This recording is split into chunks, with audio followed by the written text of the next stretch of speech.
নৌ ও সড়ক পথে চাঁদাবাজি সুনির্দিষ্ট তথ্য থাকলে তা মনিটরিং করা হবে। এবার ঈদে সড়ক ও নৌপথে যাত্রা স্বস্তির এবং নিরাপদ হবে মন্তব্য করেছেন সড়ক পরিবহন, রেল ও নৌ পরিবহন মন্ত্রী শেখ রবিউল আলম। দুপুরে নারায়ণগঞ্জ নদী বন্দরের মাছঘাট সংলগ্ন টার্মিনাল ভবন পরিদর্শন শেষে সাংবাদিকদের তিনি এসব কথা বলেন। এরপর খানপুরে আইসিটি অ্যান্ড বাংক টার্মিনাল ও নারায়ণগঞ্জ ড্রেজার বেইজ পরিদর্শন করেন। নৌ পরিবহন প্রতিমন্ত্রী হাবিবুর রশিদ সহ ঊর্ধ্বতন কর্মকর্তারা এ সময় উপস্থিত ছিলেন।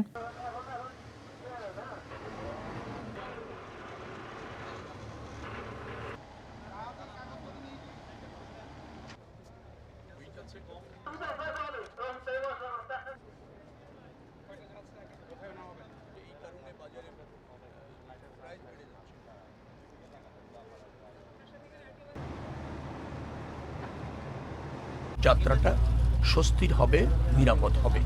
যে সমস্ত জায়গায় ব্যত্যয় ঘটার সম্ভাবনা আছে, ধরেন একটা যানজট তৈরি হয়ে যায়, দীর্ঘক্ষণ শৃঙ্খলা থাকে না সড়কে যান চলাচলের জন্য, তার জন্য যে সমস্ত ব্যবস্থা নেওয়া হবে সে উচিত, সেগুলি ইতিমধ্যে আমরা নিয়েছি।